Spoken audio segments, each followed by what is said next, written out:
Diz assim a palavra do Senhor, João 10, de 1 a 13. Eu asseguro a vocês que aquele que não entra no aprisco das ovelhas pela porta, mas sobe por outro lugar, é ladrão e assaltante.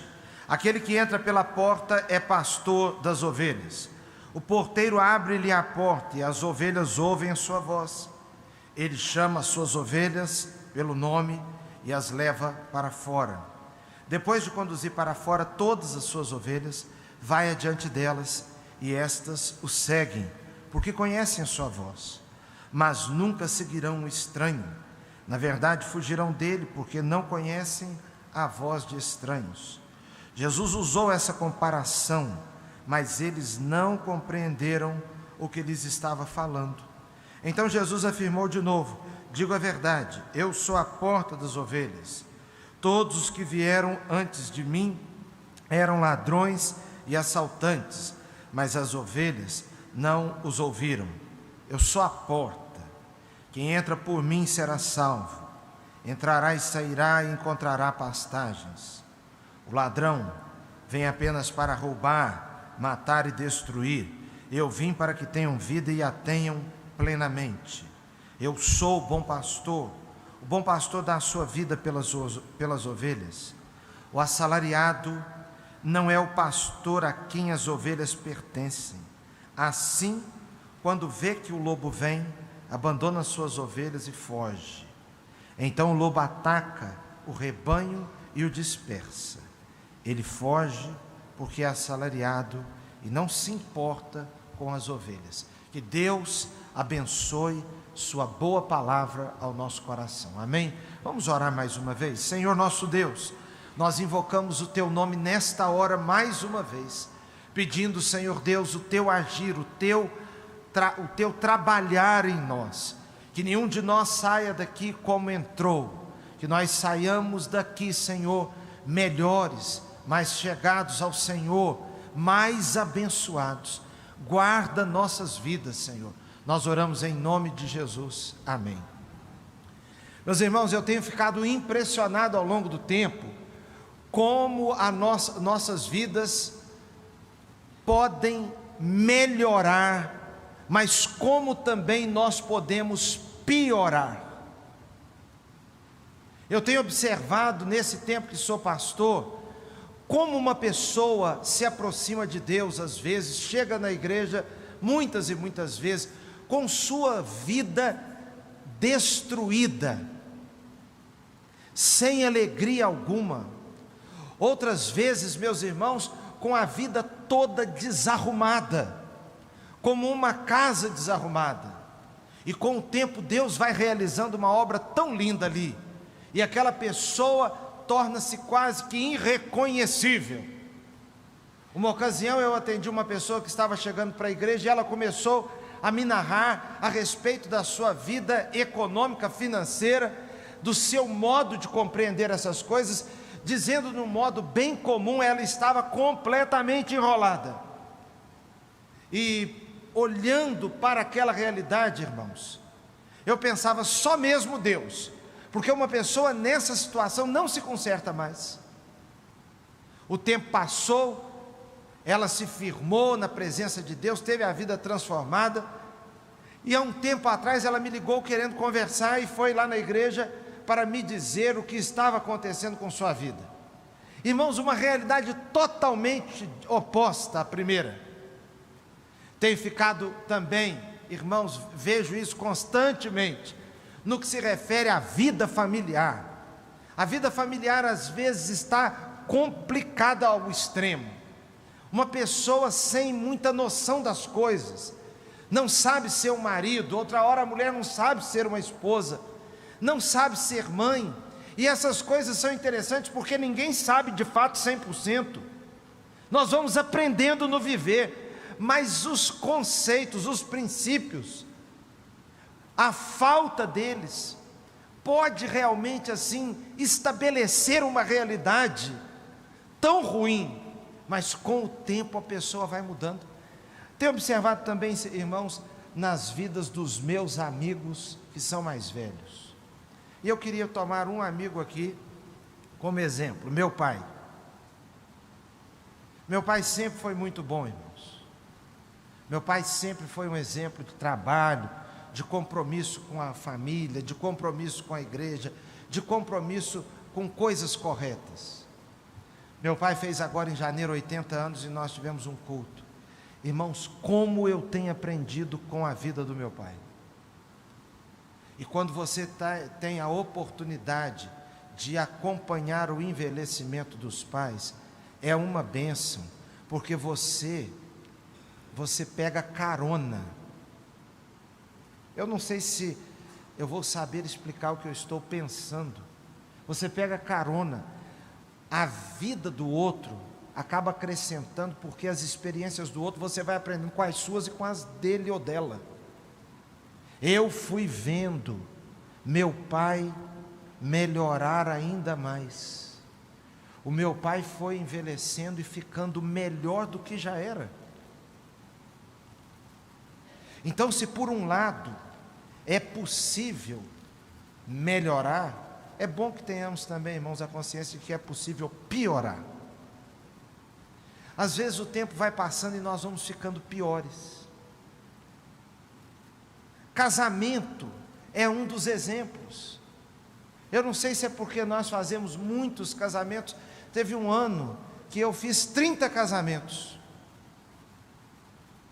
Irmãos, em casamentos, o versículo bíblico que eu mais vi, noiva citando para noivo, noivo citando para noiva, mas principalmente noiva para noivo, é aquele versículo de Efésios que diz que Deus é capaz de fazer infinitamente além do que pedimos ou pensamos, e a noiva então aplica aquele versículo à realidade e diz: você é infinitamente mais do que eu sonhei, eu pensei. E com o passar do tempo, aquele casal sorridente está quase se matando. Aquela pessoa que era vista como um presente de Deus, algo infinitamente mais, começa a ser tratado como coisa qualquer. Então há uma possibilidade da nossa vida ir se deteriorando. Irmãos, existe uma vida abundante em Deus. Nós, os crentes, temos um compromisso de termos uma vida com Deus, uma vida abundante. Jesus disse assim: o ladrão vem para roubar, matar e destruir. Eu vim para que tenham vida e a tenham em abundância. É uma contradição, irmãos, as nossas vidas piorarem. É uma contradição num encontro de famílias, num passeio, 3, 4, 5 famílias, e eu estava vivendo uma experiência dessa, 4 famílias ali presentes, 3 famílias crentes e uma não crente. Naquele final de semana, meus irmãos, eu fiquei a observar a minha própria família que estava ali, e as outras famílias crentes e a família não crente.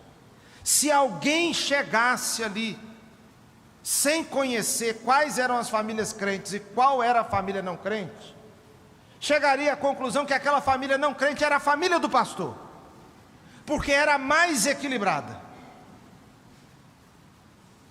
Num determinado momento de dar uma palavra, fazemos um culto ali, o pessoal chegando para mim dizendo assim: vamos aproveitar a oportunidade para evangelizar eles. Eu quase que passei a palavra a eles para que eles nos evangelizassem, porque pelo testemunho, pela conduta, pelas palavras, por aquilo que estava nítido ali, aquela família ela mostrava muito mais equilíbrio do que as nossas outras. Irmãos, uma contradição. Tenho ficado impressionado, essa onda que está tomando boa parte da juventude, uma onda assim meio de desespero. O pastor de adolescentes de nossa igreja estava conversando comigo e dizendo: pastor, é uma mania, uma coisa esquisita, uma coisa assim de parecer que está mal é legal.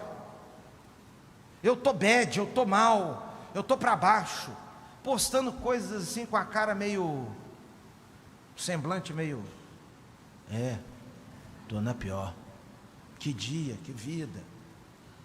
Ou você colocar frases melancólicas, E essa onda, eu não sei aqui em Goiânia, de adolescente se cortando, tem isso aqui? Uns estão fazendo assim, outros estão fazendo assim. Sabe por que você fez assim? Porque você não está nessa idade. E na sua época, você não ouviu falar de ninguém se cortando. Nenhum dos meus amigos da adolescência, nenhuma das minhas colegas de adolescência, ninguém se cortou, não. O senhor ouviu isso, pastor? E olha que o irmão era do Rio de Janeiro, lugar perigoso, lugar que as pessoas sempre gostaram de se cortar. Ouviu falar nisso? Eu não ouvi, não tive um colega, nenhuma colega. Agora um tal de adolescente se cortando. Primeiro, meus irmãos, que quando eu era adolescente, se uma pessoa se cortasse, depois o pai e a mãe cortavam a pessoa no couro. Não tinha esse negócio de mandar para psicólogo, de tratar muito bem assim, porque vai ficando com medo que ele está se cortando, ela está se cortando, coitadinha. Não, o pai e a mãe arrumavam um serviço para a pessoa. A vida da pessoa que estava meio assim, ela tinha que se resolver, porque senão ficava pior. Agora fica melhor. Nós, os pais dessa geração, estamos tão confusos, que diante de uma situação dessa, nós ficamos, não fala nada com ela não, deixa ela. Ela diz, não quero ir na igreja hoje não, que senão vai se cortar. Você vai na escola hoje? Amorzinho, vai na escola hoje? É melhor ir. Hoje não, amanhã eu vou. Então tá. Irmão, se a pessoa começasse a se cortar e começasse a falhar a escola, eu vou te explicar o que acontecia no meu contexto. O pai e a mãe iam num comerciante daquele lá na cidade do interior e pedia para o filho e a filha trabalhar de graça lá para ele. Não precisava pagar não. E os pais ficavam agradecidos ao comerciante a oportunidade que estava dando ao filho de aprender a trabalhar. Ficava agradecido. Então, meus irmãos, essas coisas que estão acontecendo, essa onda, assim, essas coisas negativas, isso não tem a ver com a vida abundante em Deus. Mas existe, meus irmãos, um inimigo da vida abundante. Ele é descrito como ladrão. Ele é descrito aqui, eu queria chamar a atenção sobre esse inimigo da vida abundante, porque talvez você esteja aqui no culto, seja um crente, uma crente verdadeira, um crente verdadeiro. Entretanto, tantas coisas da sua vida está sendo assim deteriorada. Você tem percebido que aquilo que Deus tem para você não tem se cumprido de uma maneira plena. Irmãos, o inimigo, a ênfase aqui é na pessoa de Jesus, que é o nosso amigo, é o nosso pastor. Mas a Bíblia fala também, Jesus fala do inimigo. Eu queria chamar a sua atenção para a maneira como o inimigo é descrito. O texto diz que Jesus usa uma comparação, Jesus se coloca como pastor, nós somos as ovelhas. Ele diz que o pastor entra pela porta, depois ele diz, eu sou a porta.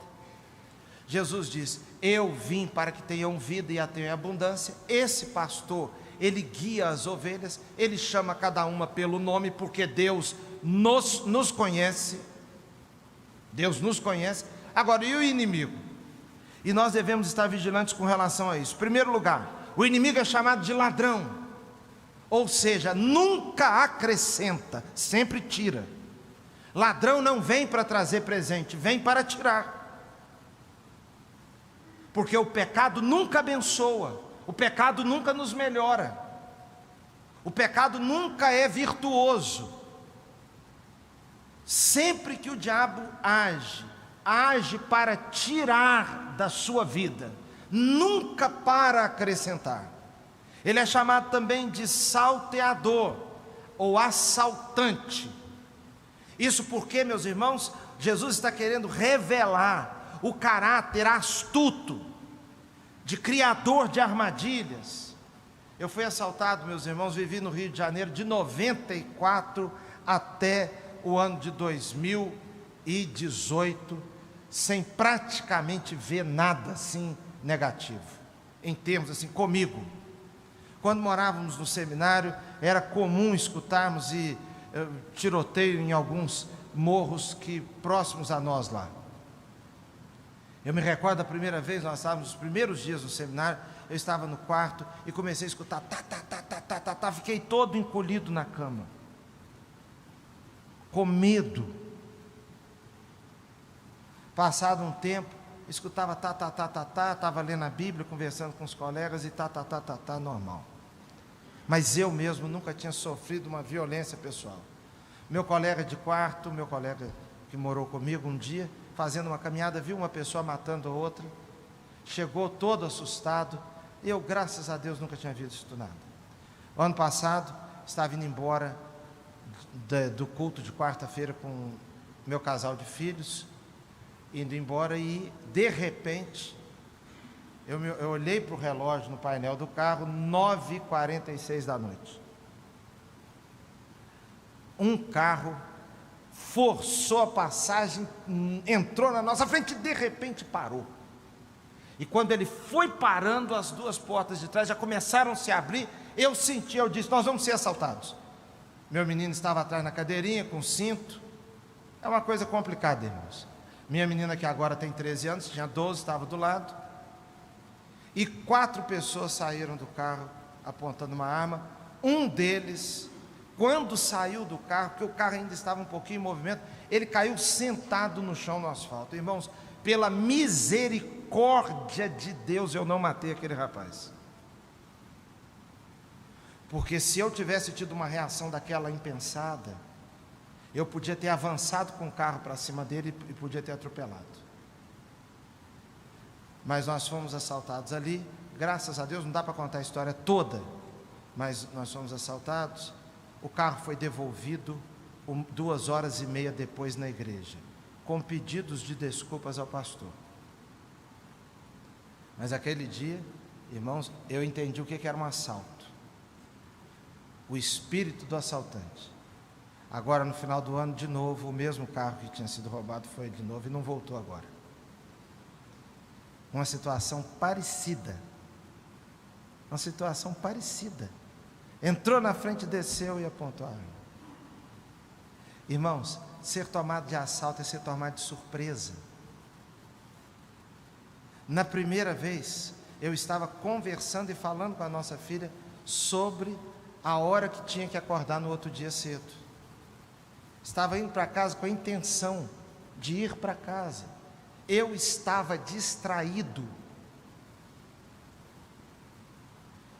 No segundo assalto, eu estava conversando pelo viva voz do telefone do carro com um pastor, e ele estava me perguntando as coisas, eu estava respondendo, e ele estava morrendo de rir das minhas respostas de lá, eu estava rindo dele, rir de mim. Eu estava distraído também. Distraído não é que eu não estava prestando atenção na rua, eu não estava pensando nisso, eu não estava pensando que eu seria assaltado. Mas o assaltante espera uma oportunidade. Ele é chamado também, o inimigo nosso, de estranho. Estranho. É interessante o modo de Jesus se referir ao inimigo das nossas almas, adjetivando-o de estranho, porque de fato é estranho. Nós não temos familiaridade com as coisas do diabo. Eu participei de um culto longo ontem em Brasília. Quando cheguei lá, meus irmãos, o culto um pouco diferente assim, um culto com um jeito um pouco mais assim, não sei se essa palavra é melhor não, mas um pouco mais extravagante. O tipo de louvor, o tipo de coisa que estava, o jeito de cantar, as roupas. Mas eu entrei naquele culto, meus irmãos, quando fui chegando, fui sentindo uma coisa familiar.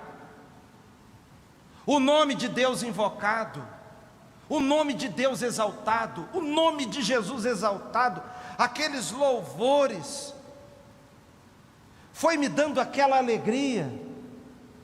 Uma irmã foi dar uma palavra, pediu orações, lutando contra um câncer. E ela falando assim usando roupas um pouco diferentes do que eu estou acostumado a ver as irmãs na igreja usando. Mas havia ali uma familiaridade. Não tinha nada indecente não, tá, irmãos? Mas só estou dizendo que não era um culto assim tradicional. Você está entendendo? É um negócio do pessoal com o cabelo meio arrepiado. Mas havia ali uma familiaridade, o Espírito de Deus ali presente. Agora, meus irmãos, ontem cheguei aqui em Goiânia de madrugada. Minha menina veio passando mal. Cheguei no hotel, ela passou mais mal. Eu tive que sair atrás de uma farmácia à noite aqui sem conhecer. Tinha uma festa aqui em Goiânia ontem, que aquele negócio já tinha acabado na hora que eu passei, mas pelo que eu vi no meio da rua, estava me soando estranho, diferente do culto que eu estava lá. O diabo é estranho mesmo, porque quando ele fala a sua vida, você não sente compatibilidade com aquilo. O diabo não é igual a Jesus, que fala mansa e humildemente conosco. Agora, o que ele vem para fazer? Ele vem para roubar, ou seja, eu já disse, ele vem para tirar sempre, matar. O objetivo de Satanás é matar a sua vida, é tirar a sua vida, destruir, e não só a sua vida como um todo, ou melhor, a sua vida como um todo, as estruturas principais, aquilo que é fundamental para você, matar as suas emoções, destruir suas emoções, te transformar numa mulher desequilibrada, num homem desequilibrado, acabar com sua família. Tenho ficado, irmãos, cada vez mais, eu estou dizendo toda hora que estou impressionado, e tenho ficado impressionado com essas coisas mesmo, como o mundo tem marchado para destruir a família, como se a família fosse inimiga da felicidade das pessoas. Matar, roubar, destrói e também abandona. Aqui há um aspecto importante: o diabo sempre age para lhe deixar só. O diabo sempre age com o objetivo de abandonar depois. Pastor Rubens, escutei uma experiência lá em Irajá, e eu acredito naquilo que foi contado, irmãos, porque eu já vi coisas parecidas. Uma jovem lá na cidade do Rio, morando lá no bairro de Irajá, uma avenida lá muito movimentada, um dia ela entrou num prédio pequeno, do segundo andar, se lançou lá da janela embaixo. Foi uma confusão, irmãos. Aquele monte de gente na calçada, gente ligando para bombeiros, outro tentando ali ajudar de alguma forma, outro chamando a polícia. Não sabiam se a moça havia morrido ou se estava desmaiada ali apenas. Um pastor de uma igreja próxima a nós estava passando na hora, viu aquele tumulto de gente, parou o carro e foi até lá. Quando chegou lá, entendeu que tinha uma moça que tinha se lançado do segundo andar, etc. e tal, e chegou perto, começou a orar ali, e tentou falar com a moça, começou a mexer com ela, porque quando o pastor passa assim e vê um tumulto, ele fica preocupado logo se é alguém da sua igreja. Eu sou assim. Ele teve a impressão, viu gente da igreja dele perto lá, começou a orou ali, a moça voltou. E começou a falar meio tonta. E você sabe, remédio para nós, água é remédio para tudo, né? Pega um copo d'água para ela e aquela coisa.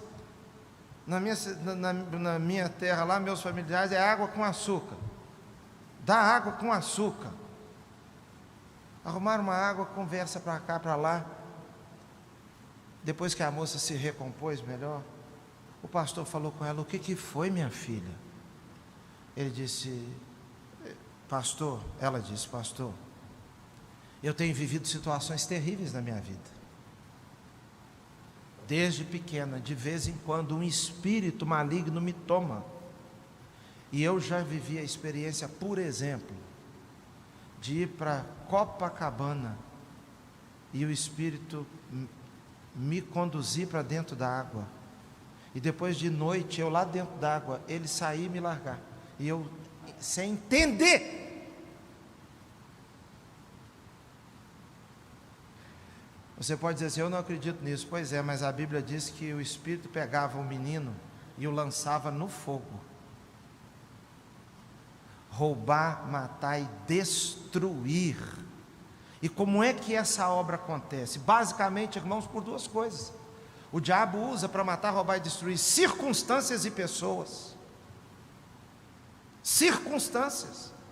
Cria situações. Cria momentos. Cria realidades. Tece, pinta cenários, que você fica dentro daquela realidade sem saber o que fazer.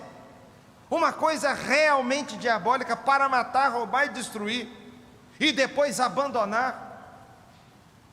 O diabo usa pessoas. Você se recorda quando Jesus perguntou para os discípulos: quem dizem os homens que eu sou? Uns dizem que o Senhor é fulano, beltrano, etc. Jesus perguntou: e vocês? Quem eu sou? Aí Pedro, meus irmãos, Pedro era mais voluntarioso, aquela pessoa que, aquele aluno que quando a professora pergunta, ele responde primeiro na frente. Às vezes fala uma coisa maravilhosa, às vezes sai uma batatada também. Mas naquela hora deu certo. Pedro respondeu: tu és o Cristo, o Filho do Deus vivo. Jesus disse para Pedro: não foi o sangue e a carne que te revelou, mas foi o Espírito. Irmãos, eu imagino, na Bíblia que eu estou escrevendo, nessa parte, Pedro vai olhar para os outros apóstolos e dizer assim: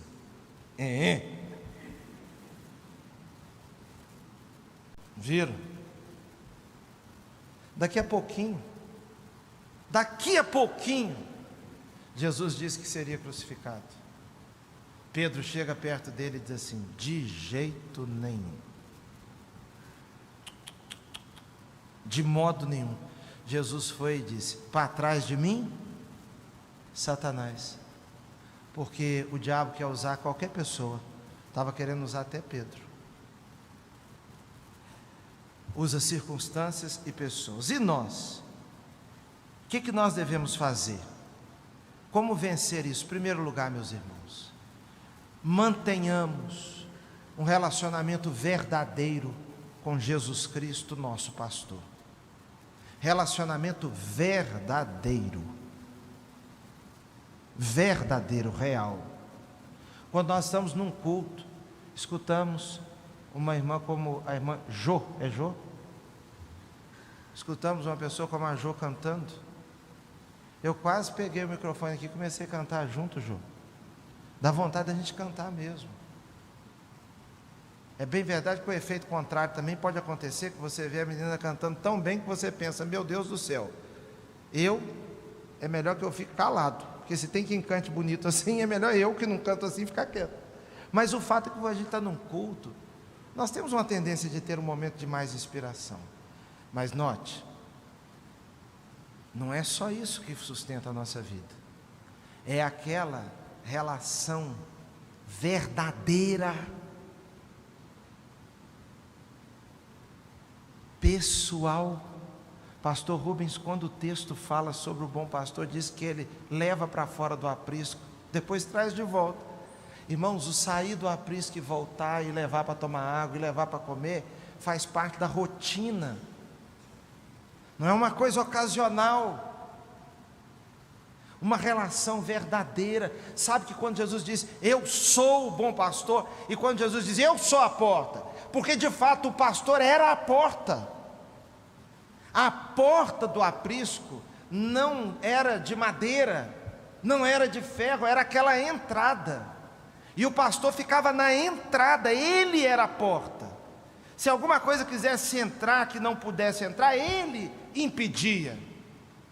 Então, Jesus é a nossa proteção, uma relação real, verdadeira com Jesus, uma relação de uma pessoa convertida mesmo, com a vida mudada, uma experiência de ter Jesus como seu pastor todo dia. Irmãos, quando nós levantamos, nós devemos pedir a Jesus: Senhor, vai comigo agora. Vai para onde? Vai na padaria comigo buscar pão. Eu estou entrando no carro agora para ir para o trabalho. Senhor, vá comigo, dirija esse carro, nos proteja. Vai fazer um passeio, como é bom quando a família entra no carro e ora, Senhor, vai conosco, nos dê um dia abençoado, nos livre do mal, nos livre do perigo, que hoje tudo que vai acontecer, que seja bom. A mulher vai fazer uma comida, o homem vai fazer uma comida, ora, Senhor, que essa comida faça bem à nossa família aqui, mas não apenas bem no sentido físico, mas que seja um momento de comunhão. Então tenha uma relação verdadeira com Cristo. Outra coisa, vigie, se ele é ladrão, se é assaltante, se chega de surpresa, mantenha-se vigilante na oração, ore mais, tenha momento de oração separado, irmãos, com essa onda que nós estamos vivendo, de mundo virtual, esse mundo tão virtual, nós não aguentamos prestar atenção em quase nada, não ser em celular. O celular está tendo um efeito positivo e negativo. Quantos casamentos estão arruinados, porque ninguém tem mais cabeça para outra coisa, a não ser para a tela de celular. Relacionamento entre os filhos, entre os irmãos em casa. Eu não sei aqui em Goiânia, meus irmãos, eu quase não vejo mais família sentada na calçada conversando. E isso era uma coisa relativamente comum. Eu imagino que há uns anos atrás aqui em Goiânia isso fosse relativamente comum em alguns bairros, famílias sentadas do lado de fora na calçada conversando. Outro dia eu estava perguntando uma coisa à minha esposa, nós dois estávamos deitados, e ela estava com o celular, e eu estou perguntando uma coisa, ela não respondia. Eu peguei o celular, pastor Rubens, e perguntei para ela no zap. Eu mandei o zap e escutei. Ela pegou e para mim.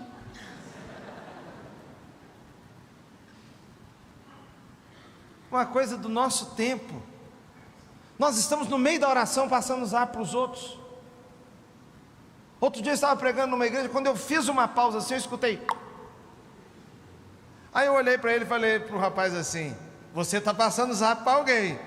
Ele disse: estou contando as bênçãos. Tenha um momento seu de oração, e além disso, vive em espírito de oração. Vigie as circunstâncias. Olha aqui, vocês devem sofrer com um tipo de pregador igual a mim, assim, né? Porque o pastor Rubens é tão preciso para pregar, ele termina na hora e eu vou pegar um seminário com ele, eu vou aprender. Mas escute, vigie as circunstâncias da sua vida. Tem coisas que estão ao seu redor, que você está deixando e não deveria deixar. Vai criando aquela raiz. Então vigie as circunstâncias. Eu vou lhe dar um exemplo. Um homem chegou no trabalho, cumprimentou o pessoal do trabalho, e uma colega de trabalho, quando o abraçou assim, chegou perto e disse: nossa, que perfume cheiroso.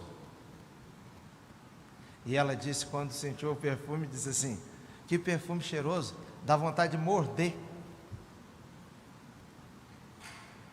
No outro dia, quando ele foi para o trabalho, ele olhou aquele perfume, foi para o trabalho. E quando passava perto daquela colega de trabalho, passava até andando mais rápido para ver se ela ficava de novo com vontade de morder.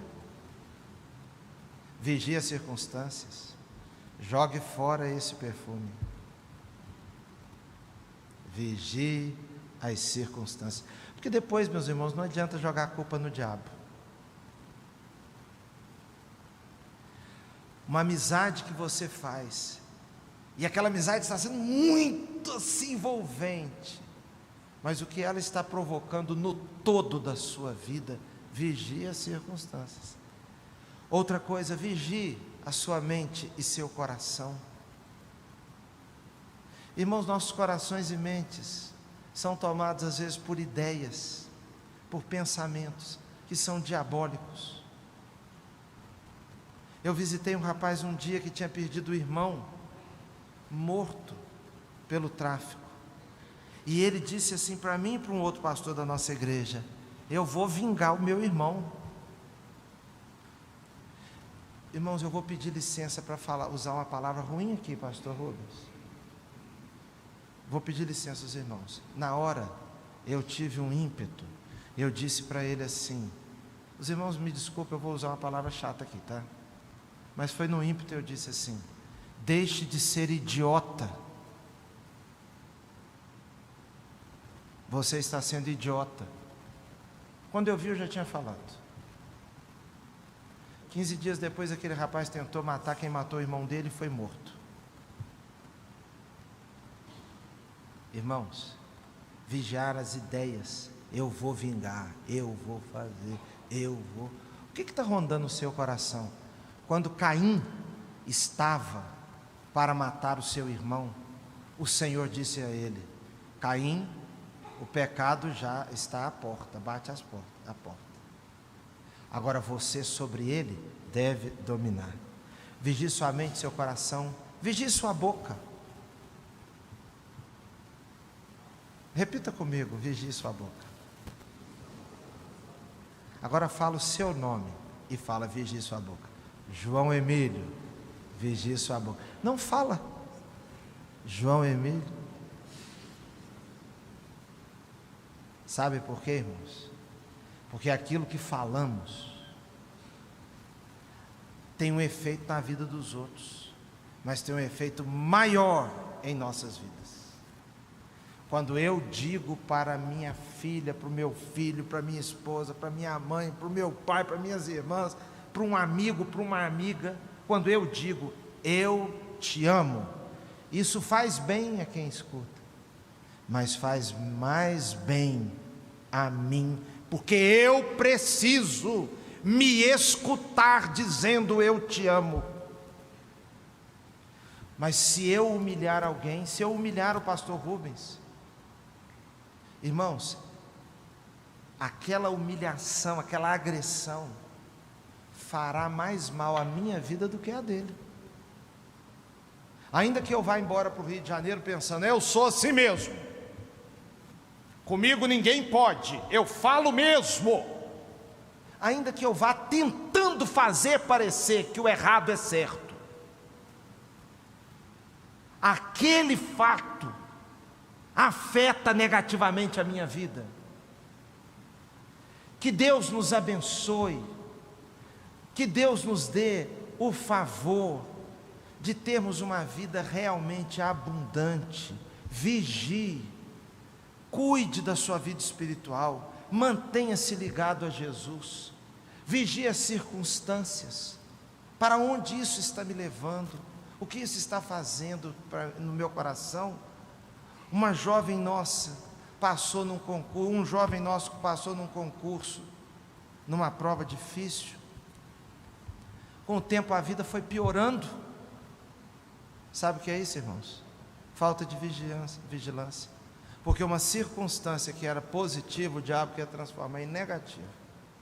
Passou a olhar para os outros com um olhar de superioridade, passou a ter dinheiro para comprar as coisas, tornou-se mais orgulhoso,